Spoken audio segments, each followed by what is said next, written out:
looking. I think I know where she might be. Where, Pop? Well, ever since we put up the old cabin out back, Granny has had a certain look in her eyes. I'll bet you that's where we find her. Come on. Morning, Mrs. Hog. Mrs. Cow. Good morning, chickens.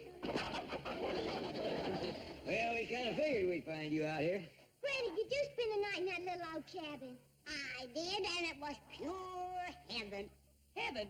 This little shack? Did. Let's all move back in here where we belong and live the good life. Granny, we ain't moving out of no 32-room mansion into this dump. Something sure smells good. I'm fixing fried ham, whole cakes, and gravy. Uncle Jed, let's move in here and live the good life. Hey, super stomach, let me set the table first. Oh, is we really going to move into this little cabin, all four of us? Well, if we don't, Granny ain't gonna give us no peace and no victuals. Well, if you want to stay in the mansion, I'll cook for you. Well, that's surpassing kind of you, Ellie. Well, I need to practice. True. But if we don't do like Granny wants, we ain't never gonna hear the last of it. Where we sleep? Well, you women folks can take the bedroom, just throw a meal, spread a blanket in front of the fireplace. That floor's awful hard. Well, it'll only be till Granny gets this notion out of her craw. Oh, here you are. Morning, Shorty. Morning, Miss Kelly. What you doing down here? We're fixing to move into this little old cabin. Everybody? You're welcome to join us, Shorty. You can bed down on the floor with Jethro and me. If it's all the same to you, I'd like to stay in the mansion. Well, you'll be all alone. I'll rough it. Can you manage that big old place all by yourself? Jed, I used to run a hotel by myself. Elver and Bradshaw ain't here to cook for you no more. I'll make out. That big old mansion is likely to be kind of cold and lonely without a woman's touch. Yeah, that's true. But I'll get along. Okay, Shorty, place is yours. It's the deal.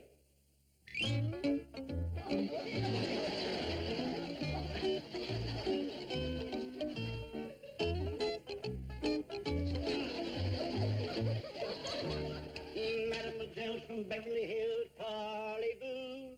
Moving here for fun and thrill, parley-boo. The food is good and the rooms is large, and if you're pretty, there is no charge. Hinky-dinky, parley-boo. Excuse me, Chief. Several of the girls from the secretarial pool would like to take a little extra time at lunch to go and look at a new hotel for women. The answer is no. Oh, all they need is 15 minutes. They can take my car if you let them go. The answer is no. Some millionaire has donated his mansion as a hotel for young working girls, and the rates are fabulously cheap. The answer is no. Is it located close to your house? And if you needed to have some dictation done some night, they'd be available. The answer is no. They'll work for nothing. The answer is yes. You knew I'd give in. I'm just an old soft. Yes, you're a regular marshmallow. The rates are cheap, you say? Yes, the girls think they'll be able to save at least $10 a week over what they're paying now. $10 a week, say, that's a lot for a working girl. Well, it certainly is. The trouble is they'll squander it foolishly. I tell you what, I'll withhold $5 a week from each girl and put it in a special Christmas fund. That's marvelous. You bet. I'll need all I can get next Christmas. Well, this really is a mansion. Look at the beautiful grounds. And the rates are so cheap. I wonder what the catch is. Hello, girl. There's the catch. Oh, Shorty's cute. Yeah, he's fun. Welcome to Shorty's Hotel for Women, where you live in luxury for $1 a day. And that includes private room and bath, delicious meals, maid service, laundry, swimming pool, tennis courts, croquet, and billiards. For $1 a day? How can you do it?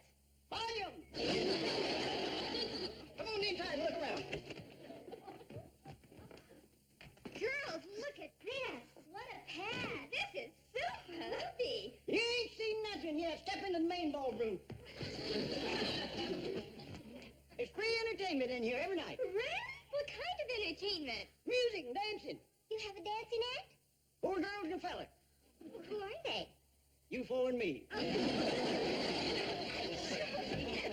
you think we're going to be safe in this hotel of yours? Oh, of course. If anybody gets out of line, just call for the house detective. Where is he? Right here. Girls, our lunch almost gone. We have to get back to the bank. Mr. Drysdale will be furious. You can't leave yet. You ain't seen the place. I'll phone Miss Hathaway. She's a good scout. She'll cover for us. There's a phone in the lobby. No charge for local callers.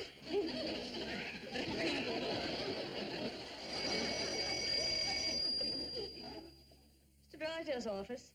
Oh, yes, Helen. Helen who? One of the girls is looking at the new hotel for women. Tell them if they're not back here in 5 minutes, they're fired. She Give me that phone. Where are you? Just a moment, Mr. Drysdale, sir. Shorty, what's the address here? I don't know. It's a Jed Clampett mansion. It's the Jed Clampett mansion. The Jed Clampett mansion? Mr. Clampett is a millionaire who donated his mansion for the hotel. He probably realizes how oppressed and underpaid your secretaries are.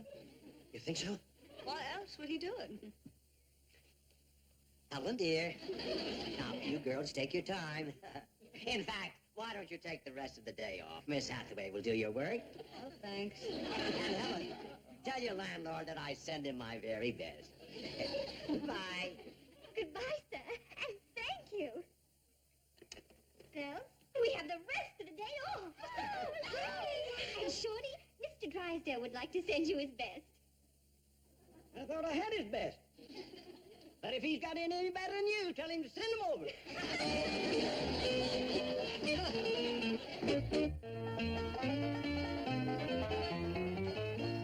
Hey, Uncle Jed, look what Granny's got me doing. Good for her. But I'm a sophisticated international playboy with a 6th grade education, a member of the Jet Set. Jet Setters don't slop hogs. They don't, huh? No, sir, no. We jets around betwixt Paris, Rome, and tequila, and drinks Acapulco. You ain't never done none of them things. I set on a jet. That makes me a jet setter. Well, right now you're a hog slop. And after that, you're going to be a cow milk. Please, Uncle Jed, let me move back into the mansion where I belong. Who do your chores? Oh, Ellie Mae just loves to do this here rube stuff. Well, maybe Shorty is getting a mite lonesome up there all by himself. Oh, I'll bet you he's just dying to have me join him. Like that. Stop by the bank and bring along the best of the rest. Remember, single girls only. And if they dance as close, they get a cut rate. Hey, Shorty, where are you? Who's that? That's one of the hard hip. He's supposed to be in the house. I'll get rid of him. See you later. Oh, here you are, Shorty. Good news. I'm moving in with you. That's good news. That's good news. Hey, whose car's that? Oh, Miss Jane. What's she doing here? Oh, she come by and offered me a job down at the bank working in the secretarial pool. Hey, you taking it, ain't you? No, I don't think so. Shorty, that secretarial pool is full of pretty girls. Yeah, that's the trouble, Jethro.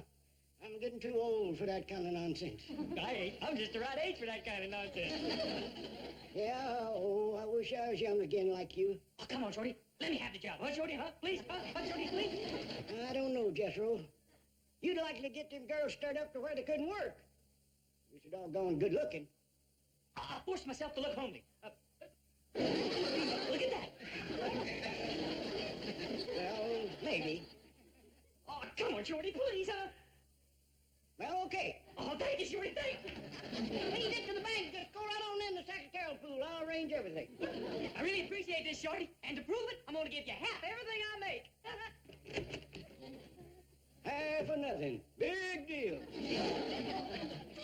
Chief, I questioned the rest of the girls in the secretarial pool, and 3 more of them qualify for Mr. Clambett's hotel. What do you mean qualified? Oh, it's restricted to single girls. Say, that's a great idea. Let's see. That's a total of 7, $5 each. That's $35 a week. That makes over $1,800 a year for the Milburn Drysdale Christmas Fund. Chief, you're not going to really deduct that money. How long have you known me? You're going to Deduct that money. You bet. Only one girl isn't interested. Why not? I'll let her explain. Come in, Miss Bell. Mr. Drysdale wants to know why you're not interested in the hotel for women. Well, I live at home, so I wouldn't save anything. Do you live in a mansion? Of course not. Do you ride to work in a limousine? No, I ride the bus. How much does it cost you? 50 cents a day. That's $2.50 a week. What are you getting at, Chief? Well, I live next door to the Clampett mansion, and she can ride back and forth with me. Gee, that'd be swell. I spend 2 hours a day on the bus. Well, my limousine makes a trip in 5 minutes. It would be fun living with the other girls in the Secretariat pool. And in a mansion, too? And it automatically qualifies you to participate in the special Christmas fund. Wow! You're making it unanimous, then? All right, I'll give it a try. That's a smart girl. You make a wise move. Thank you. How's Bossy doing? Just fine, pal. She's gonna give pretty near a gal. Oh, good. I fixed Granny's churn so we can have us some fresh butter. Well, how's everybody out here? Just fine and dandy. How's everything up to the mansion? Great. Just great. If you get lonesome, you can come get Bossy. I'll let Granny stay here. Oh, you mean this Bossy? Yeah. Hello, Shorty. Hi, Granny. Well, finish your chores, everybody. Victuals will be ready soon. Good. I'm going to need a lot of food. How come? Granny, he's feeding Jethro. That's it. Oh, yeah, I forgot. Well, you and Jethro come down in a half hour. I'll take our victuals up to the mansion. How come? Granny, there wouldn't be room at our little table. That's it. Yeah, I forgot. The way Jethro eats, we could get elbow gored. Yeah. I'll be back for our victuals. Bye. Shorty seems to be getting along fine up at the mansion. I reckon him and Jethro thinks of things to do. Well, 2 heads better than 1. Not when one of them's Jethro.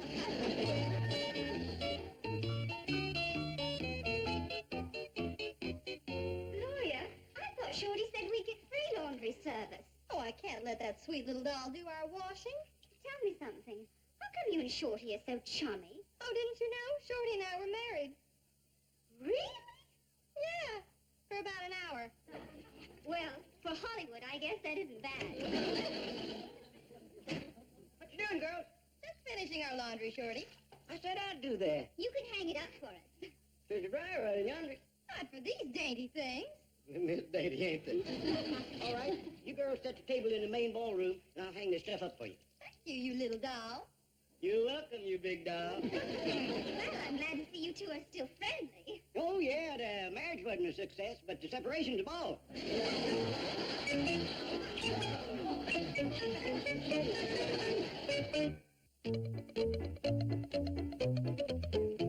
Shorty, Granny says your victuals is...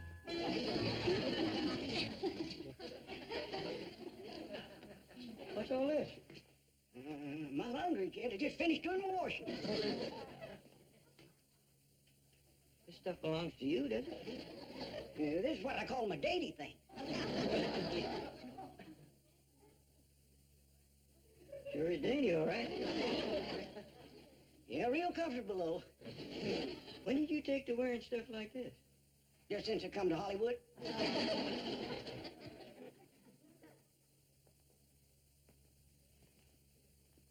He seems to be considerably bigger than these others. Yeah, well, them belongs to Jethro. Jethro wears this stuff, too? Yeah, looks great in him. You ought to see him. Ain't so sure I'd like to. You started to say something about victuals, kid. Yeah, Granny says it's ready whenever you want to come get 'em. I'll go back with you right now. So you and Jethro wears this stuff, huh? Yeah, styles and men's clothes is changing. They sure enough is. You ought to slip into a pair of these. They feel real good next to your hide. I believe I'll pass on that.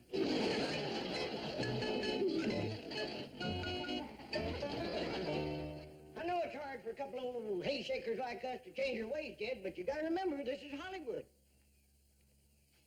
Well, hello, boy. Where you been? Down to the bank? You look mighty unhappy. Something wrong? Yeah. I'm what you call uptight. I wonder with what you're wearing. Be right with you, kid. What's the matter with what I'm wearing? Nothing. How'd the job go? Oh, terrible. Wasn't nothing in that secretarial pool except married women. All them pretty single girls was gone. Uh-oh. I bet they's all out with that new flu that's going around. New flu? Yeah, it only attacks single people. Jethro, you're single. You've been exposed to it. Sit down quick. Yeah, you got the first symptom. My forehead ain't hot. That's the first symptom, cool forehead. Close your eyes. That hurt? Yeah. That's the second symptom, tender nose. Keep your eyes closed. They could suffer permanent damage. Do you have a ringing in your ear? Yeah. That's the clincher.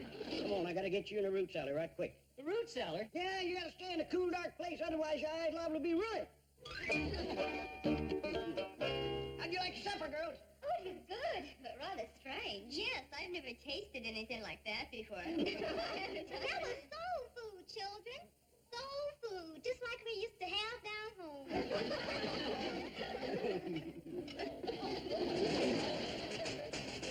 Who's that? That's the gardener's half-wit nephew. I'll give him it.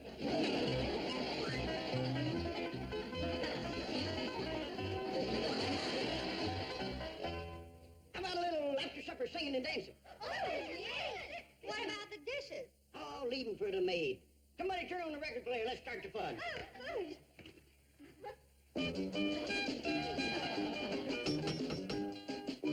Excuse me a minute, darling. Keep your motor running.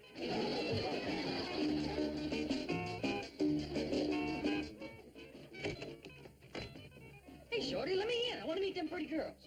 What pretty girl? The ones I seen sitting in the parlor. I told you to stay in the root cellar or you'd ruin your eyes.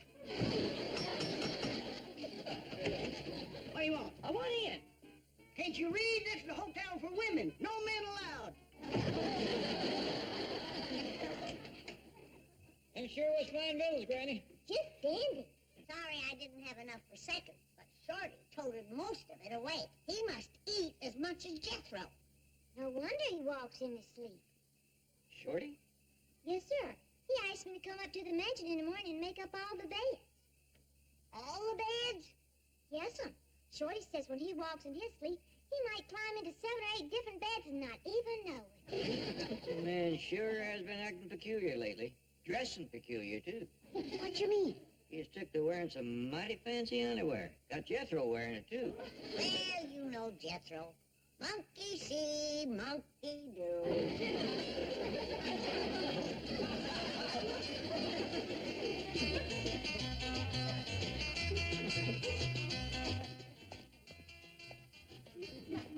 Oh, howdy, ma'am. Jethro? Is that you? Yes, sir.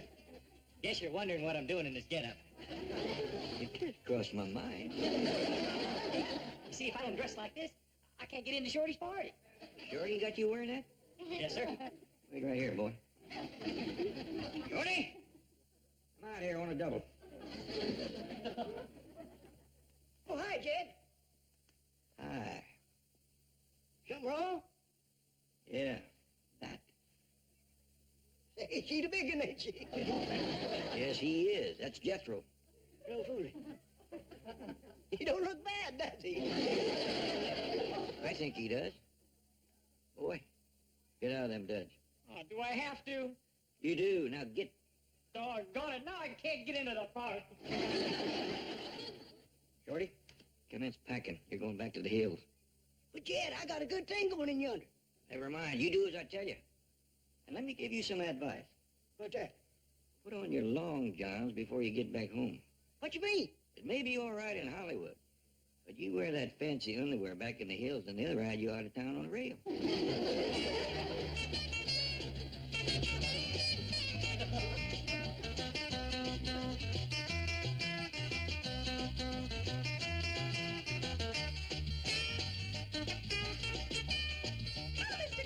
Welcome to the party. Thank you. We're short of men. I figured that.